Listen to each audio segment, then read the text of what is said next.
마태복음 25장 15절에서 30절 말씀 좀 깁니다. 보겠습니다.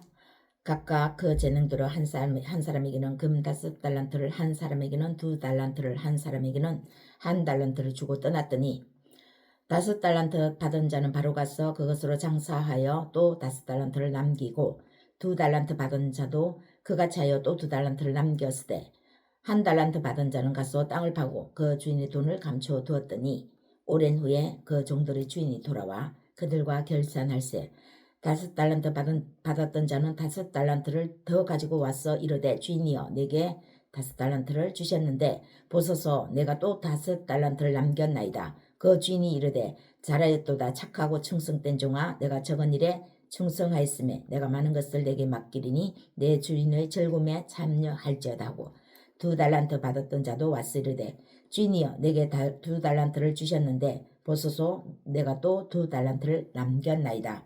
그 주인이 이르되 잘하였도다. 착하고 충성된 종아, 내가 적은 일에 충성하였으며 내가 많은 것을 내게 맡기리니 내 주인의 즐거움에 참여할지어다 하고 1달란트 받았던 자는 와서 이르되 주인이여 당신은 굳은 사람이라 심지 않은 데서 거두고 해치지 않은 데서 모으는 줄을 내가 알았으므로 두려워하여 나가서 당신의 달란트를 땅에 감추어 두었었나이다. 보소서 당신의 것을 가지셨나이다. 그 주인이 대답하여 이르되 악하고 게으른 종아, 나는 심지 않은 데서 거두고 해치지 않은 데서 모으는 줄로 내가 알았느냐? 그러면 내가 마땅히 내 돈을 치리하는 자들에게나 맡겼다가 내가 돌아와서 내 원금과 이자를 받게 하였을 것이니라 하고 그에게서 그 1달란트를 빼앗아 10달란트 가진 자에게 주라. 무릇 있는 자는 받아 풍족하게 되고 없는 자는 그 있는 것까지 빼앗기리라. 이 무익한 족을 바깥 어두운 데에 내쫓으라. 거기서 슬피 울며 이를 갈리라 하니라. 아멘. 인생길을 걸어오면서 많은 힘든 일들을 겪습니다. 이러한 힘든 일을 겪었다는 것은 삶을 열심히 살았다는 증거이기도 합니다. 그러나 또 많은 사람들은 대부분은 후회를 합니다. 되돌아보면 그때는 왜 그랬을까? 그것보다 다른 방법을 택했다면 그런 일은 겪지 않았을 텐데 하고 이런 아쉬움을 생각하면서 후회하죠. 사람이라면 누구나 한두 가지 후회를 떠날 때에 할 것입니다. 아무리 열심히 살았다고 해도 후회는 하는 것입니다.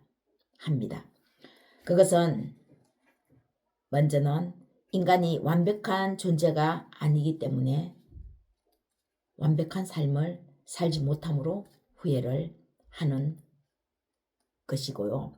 두 번째는 아무리 긍정적인 사람이라 해도 인간은 지나온 과거에 얽매이기 쉬운 존재라서 그렇습니다. 앞으로 다가올 일보다는 살아온 그 과거가 인간에게는 보이는 것입니다. 신이 아닌 인간은 미래는 살아보지 않았으니까 예측 불가능합니다. 그런데 과거는 이미 우리가 겪은 경험이 있습니다. 인간은 그래서 아무리 미래지향적인 사람이라고 해도 보이지 않는, 아직 경험하지 않는 미래를 긍정하는 것보다 과거를 돌아보는 경향이 생각보다 자기 자신도 모르게 자신 안에 내재되어 있는 것입니다. 예수님은 어떤 분이라고 생각하시는지요? 하나님 편에서 하나님과 영원 무궁하도록 존재하시는 분으로 생각하면 우리와 동떨어져 볼 수 있습니다. 거리감이 느껴지죠. 그러나 우리와 동일한 인간으로서의 삶을 사신 예수님은 말 그대로 우리와 동일하게 세상에서의 일들을 겪으며 사신 분입니다. 그래서 우리의 삶을 이해하고 우리의 삶을 공감하고 우리를 위로하실 수 있는 분이시죠.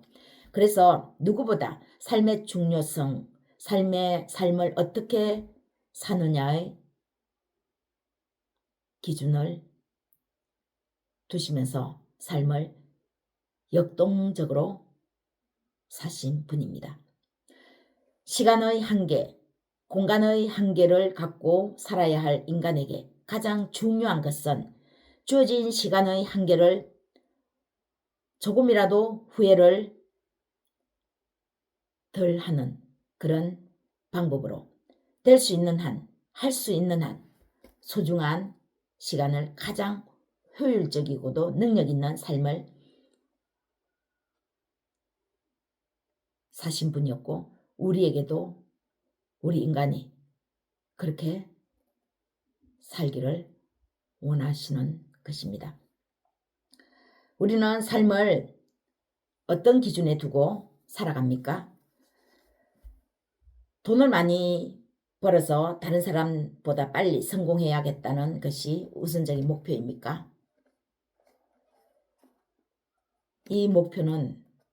이러한 목표는 인간이라면 싫어하지는 않겠죠. 그러나 이 목표는 삶의 기준이 아니라 삶에서의 하나의 결과입니다. 많은 결과 중에 하나의 결과라는 거죠.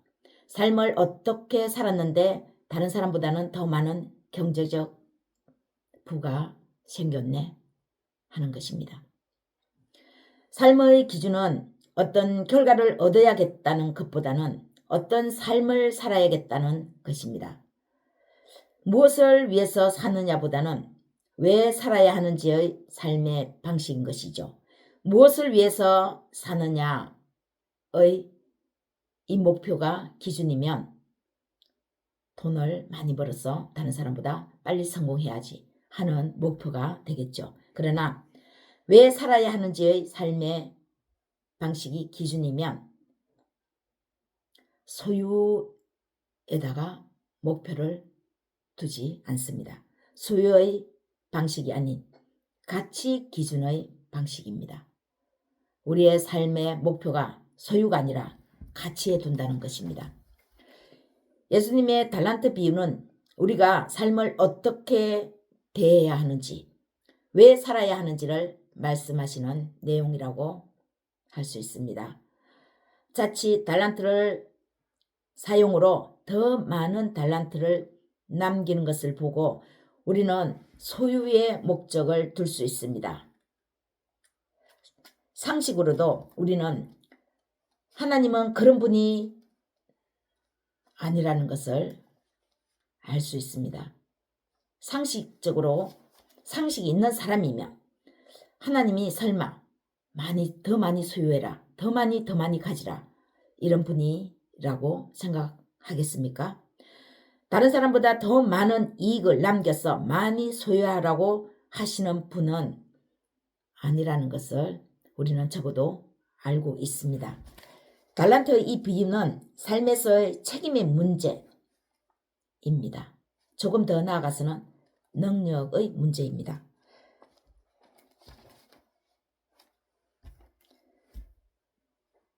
책임의 문제.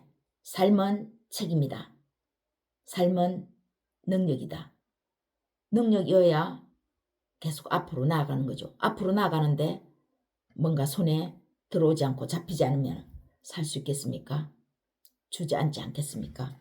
그래서 이 달란트 비유를 책임의 문제, 능력의 문제로 말씀하신다고 보시면 좋을 것 같습니다.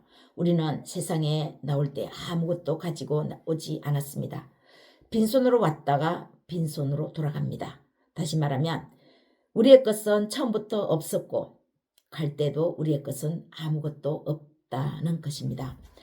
우리는 지금 쓰고 누리고 하는 이 모든 소유를 잠시 쓰는 것뿐입니다. 우리 것이 아니라는 거죠. 우리에게 맡겨주신 주인의 것을 이 세상에 사는 동안만 잠시 쓰고 되돌려 주어야 하는 것입니다. 어떻게 써야 하겠습니까? 되돌려 주어야 하는데. 손해보게 하면 안 되겠죠. 손상시키면 안 되겠죠. 그런데 여러분이 주인이라면 잠시 맡겨주었는데 그 맡은 사람이 어떻게 그것을 관리하고 일했으면 좋겠습니까? 바로 그것입니다. 첫 번째는 자기 것이 아니니까 맡긴 것을 책임감을 갖고 일했으면 좋겠죠. 책임감 있게 맡은 바를 일하는 것입니다.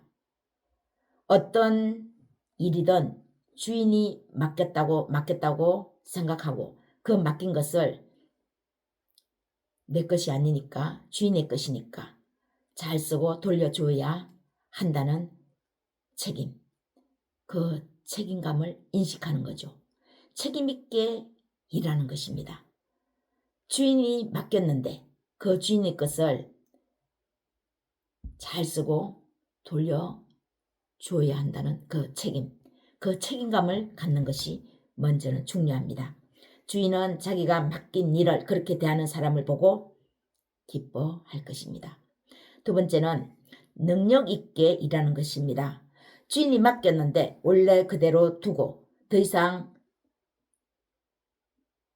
남기지 않는다면, 남기는 것이 없으면 주인 입장에서는 잘못 맡겼네, 능력 없다고 생각하고 다른 사람에게 주고 싶을 것입니다. 맡아서 일할 사람을 바꾸고 싶으시는 거죠. 남기지 않았다는 것은 게으름을 피웠다는 뜻이기도 합니다. 일을 성실히 안 했다는 증거입니다. 일을 성실히 안 했다는 것은, 게으름을 피웠다는 것은 결국 삶을 사랑하며 긍정적으로 대하지 않았다는 것입니다. 삶을 사랑하면 열심히 그 삶에 임하지 않겠습니까? 사랑하지 않으면 대충 하겠죠. 사랑하는 사람이 생겼는데 대충 하면 그 사랑하는 사람이 자신을 사랑하지 않는다고 생각하고 어떻게 하겠습니까? 이별 통보를 할 것입니다.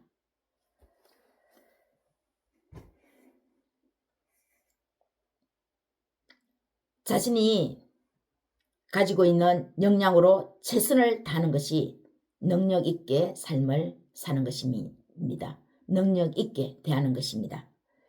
자신이 가지고 있는 역량을 100% 사용하는 거죠.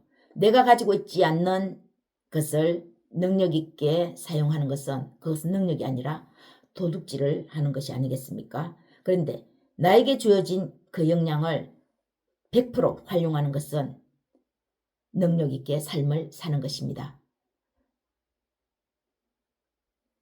나태하고 절망하는 삶이 아닙니다. 하나님은 우리가 세상에 태어나게 하신 것은, 우리가 세상에 나오게 하신 것은 나태하고 절망하는 그런 삶이 아니라 삶을 사랑하고 긍정하는, 그래서 자신을 사랑하고 세상을 사랑하며 살도록 주셨습니다. 그런데 달란트를 맡겼는데 아무리 시간이 흘러도 긍정의 변화 없이 조금 원금 그대로만 보존하고 있었다는 것은 게을렀다고 주인은 판단합니다. 다른 사람에게 맡긴 것을 빼앗아서 주려고 하겠죠. 잃지 않았으니까, 본전치기 했으니까 그나마 다행이다라고 생각하는 것은, 그것은 우리 생각일 수는 있으나 하나님은 그렇지 않다는 것입니다. 시간의 한계, 공간의 한계에 대한 인식의 부재라고, 그 인식이 없구나, 시간에 대한 인식이 없구나, 자신이 얼마만큼 산다는 것, 그 공간에 대한 인식이 없구나, 이런 인식이 없는 사람한테 내가 일을 맡기면 될까? 하나님은 생각을 바꾸실까? 생각하지 않겠습니까?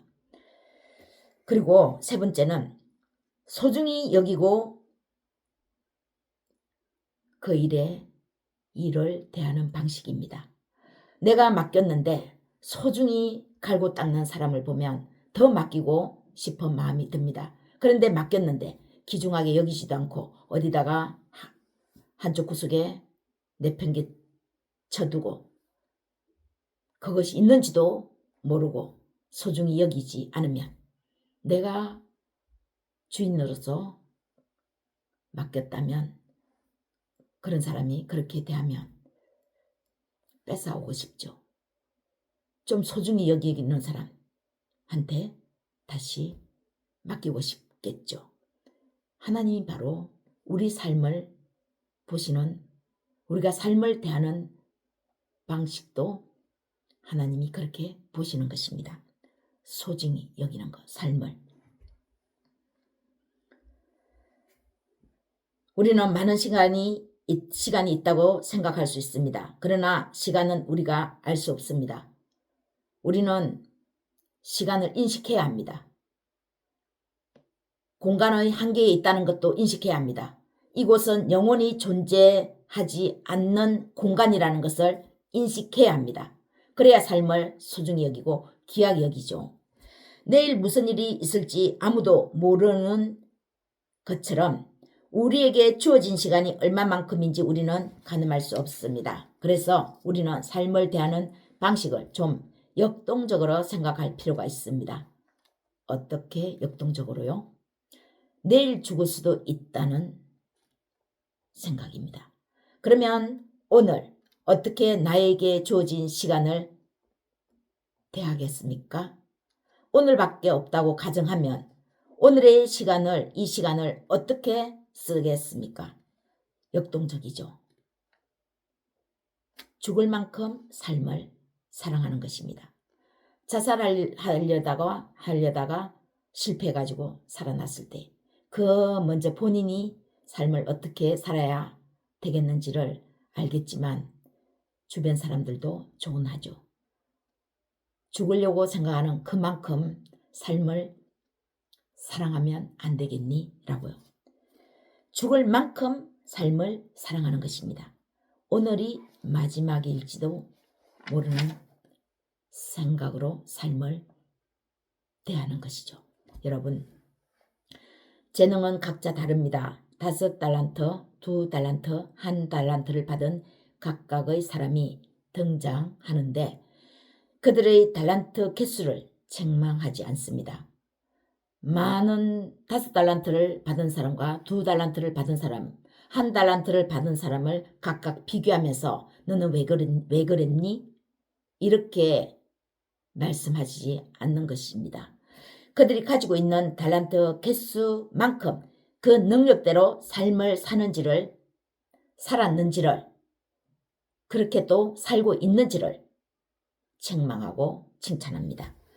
책임감 있게 삶을 대하는지를 보시고 주어진 일을 능력 있게 삶을 살고 대하는지를 보시는 것입니다. 그리고 자기 자신을 최대한 긍정하고 자기 자신을 사랑하여 삶을 소중히 여기며 사는지를 보시는 것입니다. 내가 나를 사랑하고 내 삶을 사랑하면 다른 사람 삶도 사랑하고 그 사람의 삶도 존중합니다. 내가 삶을 대충 살면 다른 사람도 대충 대하게 되는 것이 우리 생각입니다. 우리 안에 그것이 있습니다. 우리가 다른 사람을 대충 대하면 혹 내가 내 자신을 대충 생각하는 것이 아닌지 우리는 한번 성찰해 봐야 합니다. 하나님은 이런 사람, 자기 자신을 최대한으로 긍정하고 자기 자신을 사랑하고 삶을 사랑하는 그런 사람을 칭찬하시고 그런 사람에게 더 많은 재능, 더 많은 일할 수 있는 권리를 부여해 주신다고 말씀하고 계십니다. 머리는 자꾸 쓰면 지혜, 아이디어가 반짝거립니다. 재능은 갈고 닦으면, 즉 계속 쓰면 늘어납니다. 그러나 그냥 묵혀두면, 쓰지 않으면 재능은 그대로 있는 것이 아니라 없어집니다. 여러분, 삶을 사는 것이 쉽지 않죠. 힘들죠. 그렇지만 힘든 가운데 믿음으로 긍정으로 삶을 대하는 우리를 향해서 하나님은 칭찬해 주십니다. 주어진 재능이 별로 없었는데도 그 재능을 100% 활용해서 삶을 사는 것을 보시면서 칭찬해 주십니다. 우리가 지금 쓰고 있는 이 모든 것들은 마지막에는 주인에게 다시 돌려드려야 합니다. 그 주인 앞에 삶을 산 것을 가지고 평가를 받습니다. 어떻게 삶을 대했는지를요. 삶의 기준을 어디에다가 두고 살았는지를요. 주인 앞에 서서 평가를 받죠. 책임있게, 능력있게, 소중하게 잘 써서 돌려드리도록 합시다. 그 마지막 예수 그리스도로 말미암아 하나님 앞에 칭찬 듣는 우리의 인생이 되시도록 합시다. 마지막 하나님 앞에 섰을 때 착하고 충성된 종아, 내가 작은 일에 충성하였으니 내가 많은 것을 내게 맡기리니 내 주인의 즐거움에 참여할지어다. 이렇게 하나님이 칭찬해 주셔야 하지 않겠습니까? 마지막 이 세상의 삶을 살고 다 한 후에 죽음 앞에 섰을 때 이 칭찬을 우리는 들어야 가장 축복된 삶을 산 것입니다. 이와 같은 하나님의 축복, 하나님의 영광이 있으시기를 예수 그리스도 이름으로 축복합니다.